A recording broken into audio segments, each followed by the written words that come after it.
Hello बच्चों, आज हम बात करने वाले हैं रिमाइंडर थ्योरम के बारे में और इसकी हेल्प से हम कैसे किसी भी कॉम्प्लेक्स क्वेश्चन का रिमाइंडर कैसे आसानी से निकाल सकते हैं। So let's start. आपको रिमाइंडर थ्योरम पढ़ाने से पहले मैं आपको दो तरह के रिमाइंडर बताना चाहूँगा, पॉजिटिव रिमाइंडर और नेगेटिव रिमाइंडर। ठीक है, ये होते क्या हैं। मैं एक एग्जांपल लेता हूँ। अगर मैं 15 को 7 से डिवाइड करता हूँ तो इसमें दो तरह के रिमाइंडर आते हैं। ठीक है, जैसे मैं अगर 7 टू 14 करता हूँ तो यहाँ पे मुझे क्या मिला, एक पॉजिटिव रिमाइंडर मिला, 1 इज़ ए पॉजिटिव नंबर।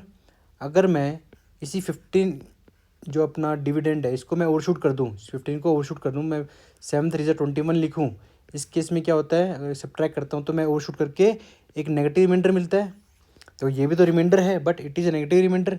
तो आपके इस केस में आप क्या नोटिस कर रहे हैं, इस केस में आपको दो रिमाइंडर मिले, पॉजिटिव का +1 और नेगेटिव का -6। अब यहाँ एक चीज़ और ऑब्जर्व कर लें आप देखें, ये जो डिजिट है 6 और यहाँ 1, ठीक है, अगर इन दोनों ऐड करेंगे तो आपका ये 7 ही आएगा। ठीक है, अगर मैं बोल दूँ किसी कोई भी नंबर है और अगर उसका मैं बोलूँ कि अगर हम उसको 9 से डिवाइड करें, अगर पॉजिटिव रिमाइंडर उसका 2 है तो आपको पता नेगेटिव रिमाइंडर क्या आएगा। आप क्या सिंपली क्या करेंगे, 9 - 2 कर देंगे तो नेगेटिव रिमाइंडर क्या आ जाएगा, -7। ठीक है, तो ये बात समझ में आ गई आपको कैसे पॉजिटिव नेगेटिव रिमाइंडर हम निकाल सकते हैं।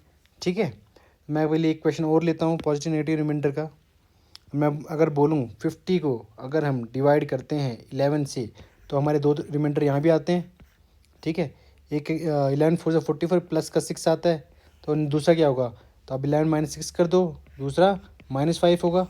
तो ये आपको बात समझ में आ गई कि पॉजिटिव नेगेटिव रिमाइंडर क्या होते हैं, कैसे हम ओवरशूट करके नेगेटिव रिमाइंडर निकाल सकते हैं, पॉजिटिव रिमाइंडर क्या होते हैं। ठीक है, अब हम इसे अप्लाई करते हैं, क्वेश्चन लेते हैं उसमें हम इसे अप्लाई करते हैं। ठीक है, 45 × 65 डिवाइड बाई 7। बोला सर ये क्या दे दिया सर, इस समझ ही नहीं आ रहा सर, अब इसको हम मल्टीप्लाई कैसे करेंगे, मल्टीप्लाई कर भी लें फिर 7 से डिवाइड करेंगे सर तब हमारा रिमाइंडर आएगा सर, इतने में टाइम खत्म हो जाएगा।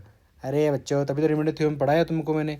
करना क्या आपको, 45 को 7 से डिवाइड करते हैं तो रिमाइंडर क्या आता है, आप इस केस में क्या क्या लिखते हैं, इसकी जगह 45 डिवाइड 7, इसमें दो रिमाइंडर आते हैं। ठीक है, 7 6 42 होता है, तो एक पॉजिटिव का 3 रिमाइंडर आएगा। वो सर आप तो समझ में आ गया, नेगेटिव का -4 आ जाएगा इस केस में। ठीक है, गुड। अब 65 को जब हम 7 से डिवाइड करते हैं तो पॉजिटिव का 2 रिमाइंडर आ जाता है सर। ठीक है सर, तो नेगेटिव का -5 आएगा।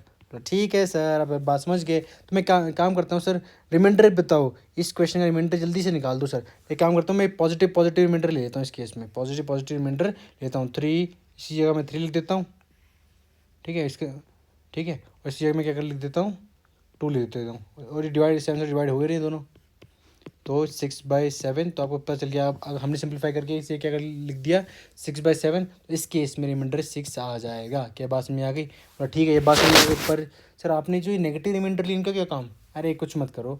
अगर जैसे मैंने अभी पॉजिटिव रिमाइंडर लिए, अब 45/7, अब इस चीज़ के लिए अपनी -4 ले लो, इस केस के लिए आप -5 ले लो, वापस ये 7 तो आएगा ही, डिवाइड बाई 7, इस केस में 20/7। तो अगेन आपको रिमाइंडर इस केस में भी क्या मिला, 6 ही मिला। पर ठीक है सर, एक बार आपने पॉजिटिव रिमाइंडर्स लेके दिखा दिया, नेगेटिव रिमाइंडर्स लेके दिखा दिया, अब चलो एक बार पॉजिटिव और एक बार नेगेटिव लो सर, तब मज़ा आएगा सर, कि हमको पता है सर आप गलती कर दोगे सर। चलो देखते हैं यार उसमें क्या होता है। ठीक है, चलो अब मैं क्या करता हूँ, अब हमने क्या किया था, 45 को जब डिवाइड किया 7 से तो हमें दो रिमाइंडर मिले थे, -4 और +3।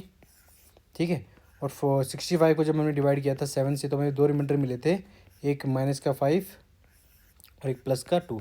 अब मैं क्या करता हूँ, यहाँ से उठा लेता हूँ मैं एक पॉजिटिव और एक नेगेटिव, मैं या इससे लेता हूँ, यहाँ पॉजिटिव ले लेता हूँ। ठीक है, और यहाँ से इसका मैं नेगेटिव रिमाइंडर ले लेता हूँ। ठीक है, अब डिवाइड कर देता हूँ वापस 7 से। अरे सर अब ये क्या हो गया, हाँ पहले इनको मिटा तो दूँ, ये लकड़ी से आ रखे थे सारे, चलो चलेगा। अब क्या है, -15 हो गया डिवाइड बाई 7। बोलो सर अब तो रिमाइंडर कैसे निकलेगा, आपको करना क्या है, कुछ भी नहीं। आपको पता है ये ऊपर नेगेटिव नंबर है -15, तो जब हम इसको थोड़ा दूर लिख दो माइनस को, 15/7, इस केस में रिमाइंडर क्या आते हैं एक्चुअल में, एक तो 1 आता, अगर सिर्फ ये अभी माइनस को मैंने इंक्लूड करने के लिए नहीं कहा है, एक 1 आता और एक ये अपना -6 आता। पर जब हमने माइनस इंक्लूड कर ही लिया है तो ये क्या होगा, ये प्लस का हो जाएगा और ये माइनस का। देखो इसे ऐसे ना समझ के ऐसे ही समझो। एक मिनट, -5 डिवाइड बाई 7, इस केस में -15 को आपने -15 डिवाइड बाई 7 किया तो क्या रिमाइंडर है, एक तो -1 आ जाएगा, दूसरा आपको खुद ही पता लगेगा 6 आ जाएगा। ठीक है, एक तो आपको समझ में आ रहा है कि एक तो सर रिमाइंडर 6 आ रहा है, बोला सर इस हम समझ में आ गया सर, 6 तो रिमाइंडर आ ही रहा है सर हमेशा, इससे एक बार निकाल के दिखाओ सर, इससे एक बार निकाल के दिखाओ। मैंने क्या बोला था आपको, कुछ मत करो, जो नीचे डिजिट दी हुई है उससे उस नंबर को माइनस कर दो, तो यहाँ से भी 6 आ गया रिमाइंडर। तो अगर हम इस क्वेश्चन जो हमने क्वेश्चन लिखा था 45 इंटू 65 को जब हम डिवाइड करते हैं 7 से, तो हमें रिमाइंडर क्या मिलेगा, हमको 6 ही मिलेगा।